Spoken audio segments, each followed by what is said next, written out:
Hello and welcome to Max's Tavern, where every drink has just a little bit of hair in it. Today we will be talking about some Magic history as well as taking a look at some more modern equivalents. Now, let's take a time walk back to the very first set of Magic the Gathering Alpha, released in August of 1993. In the summer of 93, the world would see its first glimpse of what would be the biggest trading card game ever, Limited Edition Alpha. The first set's full title introduced cards that would continue to appear throughout the game's 28-year history, like Birds of Paradise, Counterspell, and Demonic Tutor. For such a historic set, it did have some pretty big oops moments, though. 2 cards were accidentally left off every print sheet for the set. Every card featuring one artist had the artist's name misspelled on every single card, as well as quite a few typos throughout the set. But this set introduced the world to a whole new universe of Magic. It was also the first time the world would see the Power 9. Made up of 6 artifacts, 2 sorceries, and 1 instant, the Power 9 are widely regarded as the most powerful cards ever printed, and their power has been unrivaled to this day. Now, these cards became necessary in every single Magic deck until the introduction of the banned list in January of 1994, which limited each deck to only being able to run 1 copy of each card. Nowadays, the only formats where you can play the original Power 9 is in Vintage, where each card is still restricted, Legacy, where all the cards are banned, and Commander, where all but 1 are banned. The 6 artifacts of the Power 9 include the full cycle of the original Moxen, that being Mox Emerald, Jet, Pearl, Ruby, and Sapphire. These are all 0-mana artifacts that tap for green, black, white, red, and blue, respectively. In the early days of Magic, the original Moxen were played as land substitutes. Being 0-mana artifacts, you could play your land for turn, drop a couple Moxen, and boom, you've got like 3 mana right out of the gate. The 2 sorceries are evidence of the poor power level adjustments seen in the early Magic sets. Time Twister, for 2 generic and 1 blue mana, forces you and your opponents to first shuffle your graves and hands into your library, and then draw a fresh new 7 cards. In the early days, discard and graveyard strategies were pretty cream of the crop. Being able to reset an opponent's grave and hand while also refreshing your hand was and is a powerful ability that now comes with some very heavy stipulations, which we'll get into a bit later. Time Twister is also the only Power 9 card that is legal in the Commander format. Time Walk is probably one of the greatest examples of the egregious power level seen in the Alpha sets. Time Walk allows the caster to take an extra turn, a powerful ability in most games. Extra turn spells are still extremely common in modern Magic, with cards like Beacon of Tomorrows, Nexus of Fate, and Time Warp, but Time Walk will always be the true premier of extra turn spells for one simple fact. It costs 1 generic and 1 blue mana. That's right. For a measly 2 mana, you were able to take another turn. Partner it with something like Mox Sapphire, you can start out the game with an extra turn. Combine that with a deck that can also run 4 copies of every card and contain such powerful cards like Soul Ring and Brain Geyser. You can see the incredible power that these Power 9 carried. Early game is probably one of the worst examples for Time Walk's power level 2. The real show of force for extra turn spells is in those later games when a winner is close to being declared, and you can get that extra turn needed to win for just 2 mana. Now, if Time Walk is just one example of the power level of Alpha, the 1 instant on the Power 9 is the top of the pyramid.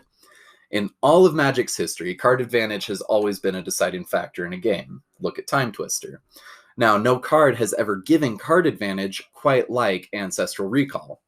For a single blue mana, you can either draw 3 cards or force your opponent to draw 3 cards, though most people obviously chose the former. 1 blue mana for 3 new cards in your hand. This ability has almost been duplicated in a few cards, which we'll talk about more in a bit, but it's never been exactly perfect, never quite 1-to-1. Simply put, every draw spell ever made and that will be made will always be outshined by Ancestral Recall. Finally, there is the king of all Magic cards. Pristine copies of the Alpha Edition can sell for upwards of $100,000. A signed copy went for over $500,000 at auction. The Black Lotus. For 0 mana, you get an artifact with an extremely powerful ability. Sacrifice Black Lotus and add 3 mana of any one color. Partnered with any of the Moxen and a single land, you could start your game off with 5 mana, if not more. The highest converted mana cost of any card in Alpha is a mere 7 mana. Of the 295 cards in Alpha, 12 have a converted mana cost greater than 5.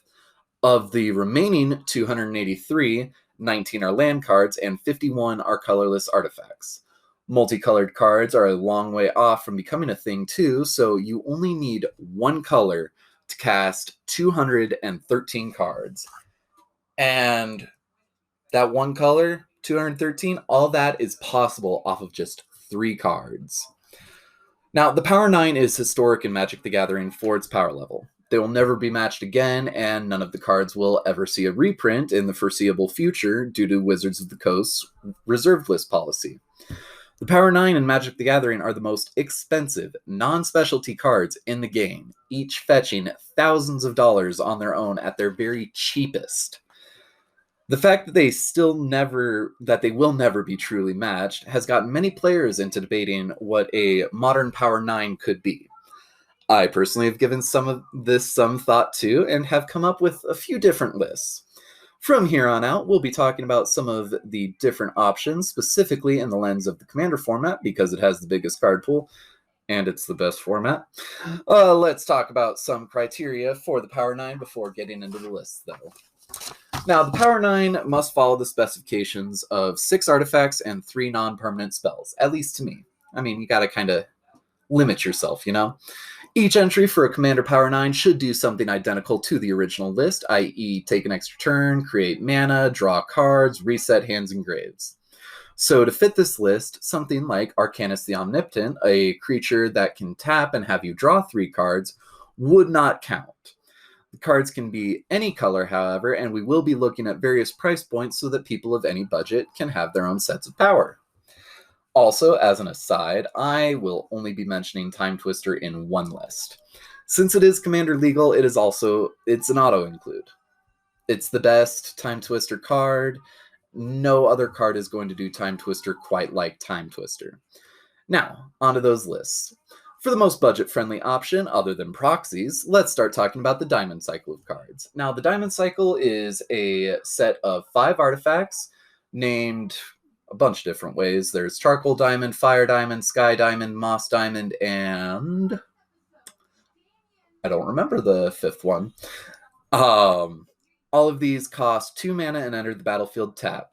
They will all then tap for 1 mana relating to the color, i.e. Charcoal Diamond taps for a black mana, Fire Diamond taps for a red mana. These will fill the Moxen slots as they do the same basic thing, though the earliest diamonds are only usable as early as turn 2 if you're ramping, 3 if you're not, depending on what else you have in hand. To fill the role of Time Twister, we will be using the sorcery Days Undoing. For the same cost, Days Undoing does the same as Time Twister, but with an added drawback. Days Undoing also has the stipulation that, if it is your turn, end the turn. Now, end the turn abilities are very interesting for the fact that they are very final. Nothing else can happen as soon as an end the turn ability is on the stack, because the turn ends. In Days Undoing's case, if it is your turn, once everyone has shuffled the necessary cards in and drawn their 7 cards, the turn is over. No other abilities can be activated, no cards can be played, and any abilities that happen during the normal end phase don't happen. This can be useful in some decks, like Obeka, but it really is a major drawback far more than it is useful, at least in my opinion. That doesn't make the card bad by any means. It is the cheapest way we can get a Time Twister, especially if you're going against any deck that has a heavy graveyard strategy like Marin or Muldrotha, being able to shuffle back their entire graveyard. Sure, you're refreshing their hands, but their graveyards are also a hand, so it's a huge thing. The extra turn representative is Time Warp. It is a simple spell. It is also the cheapest, both for mana cost and for your wallet. There are cheaper spells, mana cost-wise, but they are They often come with the price of losing the game at the end of the extra turn, like Final Fortune. Or you won't be guaranteed an extra turn, like Plea for Power or Stitch in Time. Temporal Manipulation could be an alternative as well. It is the same cost, 3 generic and 2 blue, but its dollar price is a little higher. As for Ancestral Recall, I would consider the best alternative to that to be Treasure Cruise. For 7 generic and a blue, Treasure Cruise draws 3 cards. Its mana cost is a lot higher, and there are some cards that cost a lot less and also draw cards. But the beauty of Treasure Cruise is that it makes itself cheaper. Treasure Cruise has the keyword Delve, which reads, each card you exile from your graveyard while casting this spell pays for 1 generic mana. In a longer game, it is very easy for Treasure Cruise to go from costing 8 mana to 1 mana. Excuse me. I'd argue that there is no cheaper, price-wise, alternative to Ancestral Recall. In a budget list looking for an Ancestral Recall, Treasure Cruise is the best choice. Then there's Black Lotus. What is a good, cheap option for the best card in all of Magic? Well, let's go back to looking at what makes Black Lotus so good. It is cheap, mana-wise, and it produces a good supply of mana. For that, there is no better option than the freshly reprinted Lotus Bloom. Lotus Bloom could be considered a functional reprint of Black Lotus if not for one word: suspend. Lotus Bloom does not have a casting cost, only a suspend cost, which means Lotus Bloom can only be cast from your hand using its suspend cost. For 0 mana, you can suspend Lotus Bloom with 3 time counters, and suspend reads, at the beginning of your upkeep, remove a time counter. When the last is removed, cast it without paying its mana cost. After that, congrats, you have a Black Lotus. So let's real quick recap the budget Commander Power 9. For the Moxen, we have the 5 diamonds. For Ancestral Recall, Time Twister, and Time Walk, we have Treasure Cruise, Days Undoing, and Time Warp or Temporal Manipulation if you want to get fancy. Finally, for Black Lotus, we are running Lotus Bloom. Now, how about the most balls-to-the-wall budgetless option?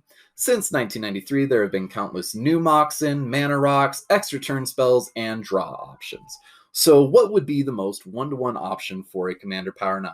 But first, a word from our sponsors. Hey there guys, Dodge here. Just wanted to say real quick, I'm selling ad space. If you know somebody that wants to advertise on a nerd podcast, or you are somebody that wants to advertise on a nerd podcast, send me an email at productionsdz1@gmail.com.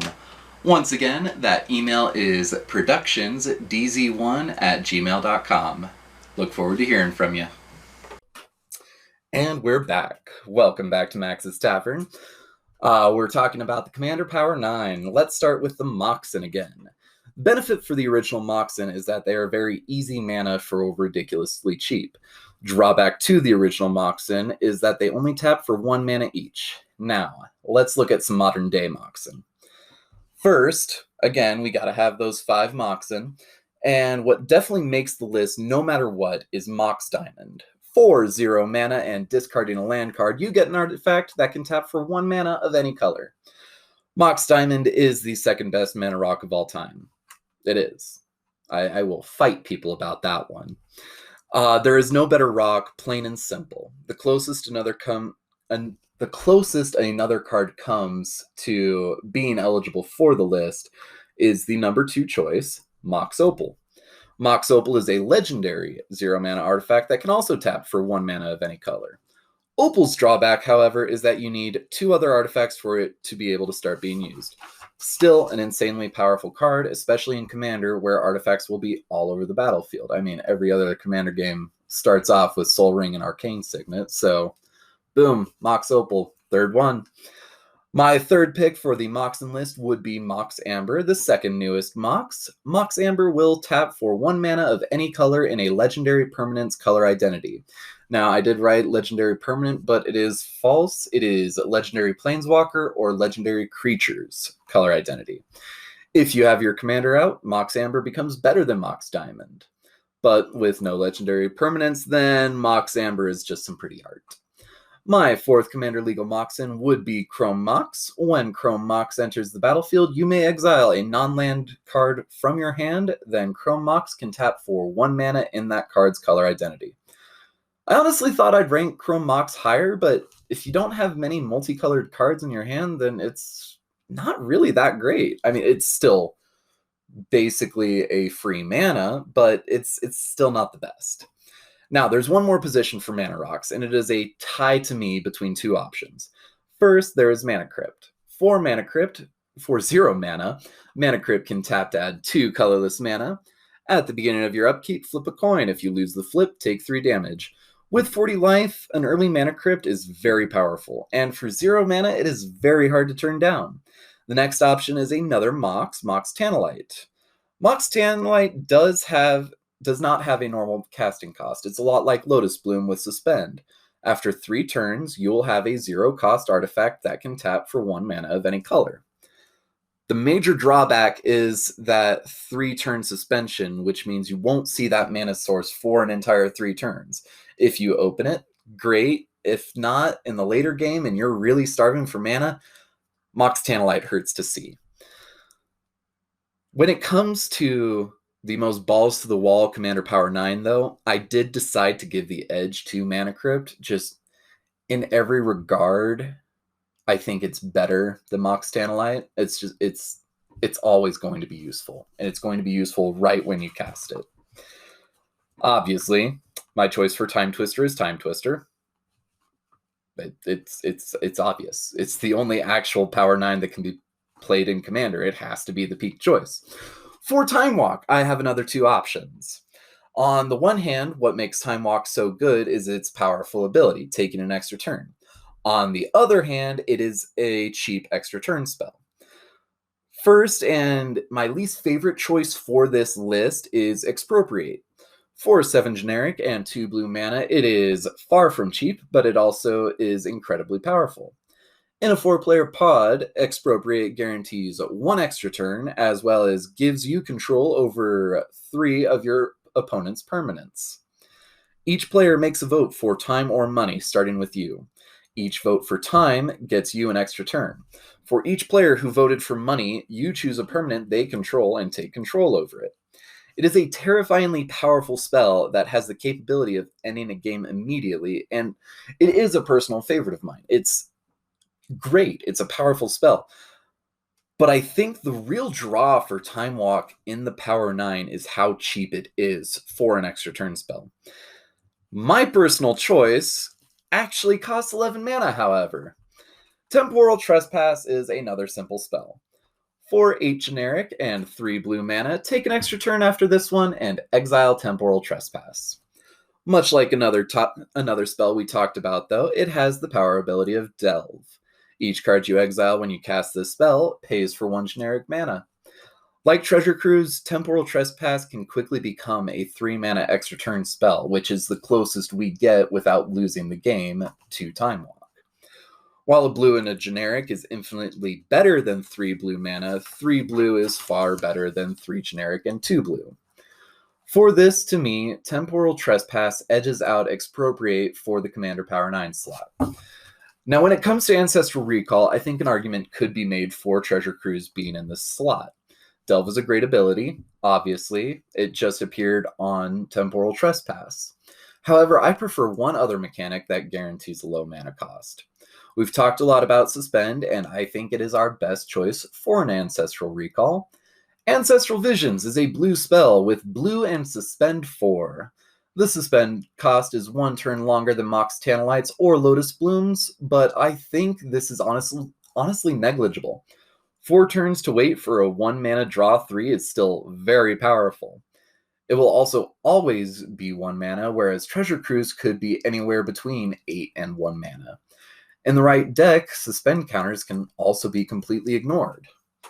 Finally, we come to Black Lotus. I personally believe the closest we've come to a functional reprint of Black Lotus is Lotus Bloom. However, there is a card exclusively used for commanders.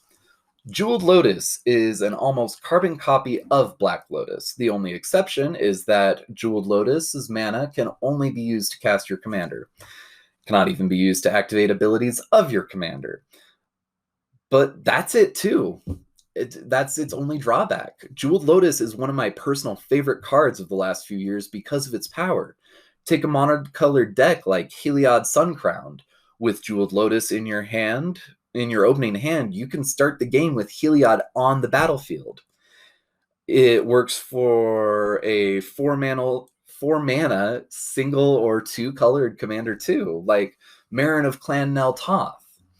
If you want to run it in a four or even five colored deck, it can be used to simply negate commander attacks in later games or even turbo out your commander. So, to recap that list, an optimized Commander Power 9 would feature Mox Diamond, Mox Opal, Mox Amber, Chrome Mox, and Mana Crypt as our Moxen, Time Twister, Temporal Trespass, and Ancestral Vision as our spells, and Jeweled Lotus as our Black Lotus. Now, I've got one more list, more of an example than anything else. I have a personal list that I use for my own personal commander decks, and figured it'd be fun to share to give you some further ideas of what could be in yours. Now, my list of Moxen is nearly identical to the optimized list, save for one difference. I refuse to play Mox Diamond. I've had chances to acquire it, and I do not. The card is in that bracket of stupid expensive, and it's also on the reserved list. I want to limit the cards I own that are on the reserved list to exclusively ones I like, simply because I like them, not because of their power. Like Gwendolyn de Courchy. She is my only reserved list card because she's cool conceptually. And Grixis. I love Grixis. So I use, instead of Mox Diamond, I use my sixth choice of Moxen, Mox Tantalite. The commanders I play against and play with have a very similar power level, and the drawback of having to wait for Mox Tantalite isn't as lethal as it might be in other play groups. So, Mox Tantalite is a safe, cheap, and fun substitute for Mox Diamond. I also run Temporal Trespass and Ancestral Vision in my personal list. They're good days, and I really like the Suspend and Delve mechanics. I also run Days Undoing, though I would play one other card if I had the budget. Time Spiral, the card, not the set, is a sorcery for 4 generic and 2 blue. If you have the 6 mana up front, you get a Time Twister and get to untap 6 lands. If you have lands that tap for 2 or more mana, you can get more than 6 mana back while also refreshing everyone's hands and graveyards. That's my big list of the Commander Power 9. Now, there are some other options within the parameters I've given, and that's okay. Other options I'd honestly consider are cards like Soul Ring, or Lion's Eye Diamond, or Dig Through Time. It's also important to remember that Commander is a casual format, even with all these competitive lists out there. The ban list you and your friends play with can be different from what I and my friends play with. If you're playing with billionaires and you want to run the original Power 9, go for it. Nothing's stopping you. There are some other cards that are extremely powerful in their own right and could form a separate Power 9. Cards like Rhystic Study, Mystic Remora, Smothering Tithe, or even Doubling Season. These are all really good options and could be played as just raw Power 9. And that's the show. Thanks for tuning in to the new season. New episodes come out every other week. If you want to see the new episodes early, check out our Patreon at www.patreon.com/DZ_productions. If you're watching this on YouTube, make sure to subscribe. We do 3 to 4 streams a week, and we'll have even more content coming soon. And if you're just watching, thank you from the bottom of my heart, and I'll save you a seat next time at Max's Tavern. Have a good night, guys. Hey, you made it to the end of the video. Say, if this is something that you like to see, make sure to leave a like, comment, maybe subscribe, maybe share it with your best friends, your worst enemies. I don't know. We kind of just like the attention. Let's go ahead and do that. Thanks for watching.